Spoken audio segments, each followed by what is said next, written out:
When government is borrowing, one of the ways is sisi wa Kenya huku ndani. The Central Bank of Kenya has raised 71.6 billion shillings from the sale of 2 reopened bonds. Hizo bonds ni the same na Eurobonds. How is it paying us?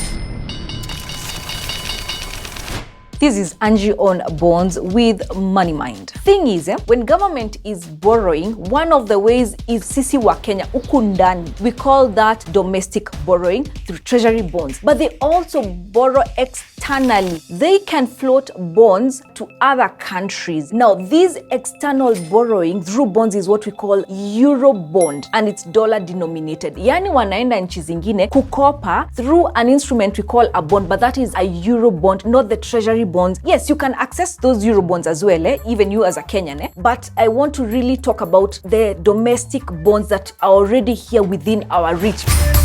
How are you lending to this government? Unapatiana pesa at a certain duration. Hiyo duration ikiisha, tunasema maturity ya bond imefika, unarudishiwa pesa yako. In between that duration, you'll be getting interest every 6 months. So ni kama useme unipe 10k for 2 years. Every 6 months kuna ile interest tumeagree na wewe nitakuwa nikikupatia. So you'll earn the interest and then you'll get back your money after the agreed period. These bonds are floated every single month through Central Bank of Kenya. They announce kuna bond inakuja. All those details about that bond are contained in a document we call the prospectus. So by the time you're buying a bond, you know the terms and conditions. Do not just blindly buy a bond. The issuing of the bonds by the government is controlled and regulated by the Central Bank of Kenya, the same institutions that regulate our banking system. Economy is one thing where one thing goes to this one affects this, but all that is controlled by the Central Bank of Kenya. Is it just money we lend them as a loan, or can we give something? The bonds we have in the country at the moment, the treasury bonds, are Kenyan shillings dominated. So you have to have a Kenyan bank account. You need a KRA PIN and your Kenyan ID or a passport.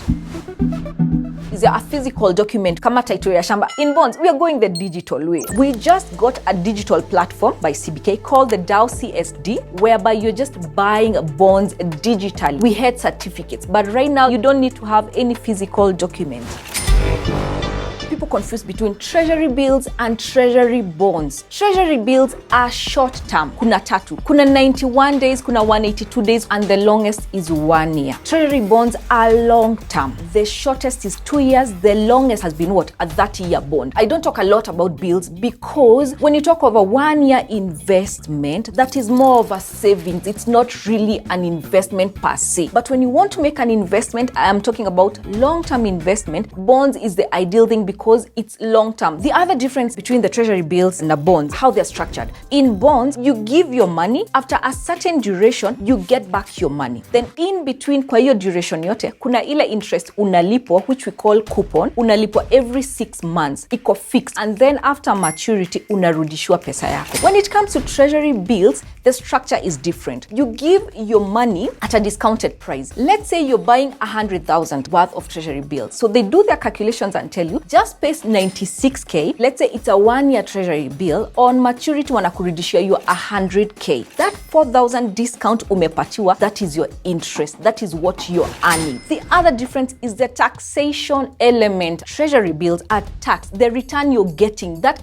discount you're getting from treasury bill, it is taxed at 15%. In bonds, there are 3 taxations. For short-term bonds, anything shorter than 5 years, you'll be charged 15%. For bonds which are long-term, above 5 years, you'll be taxed at 10%. The other category that all of us wait for is the tax-free bonds. Yes, we do have tax-free bond. You make money and you will not be taxed. We call them IFBs or infrastructure bonds, and they are floated or issued by the government every once in a while.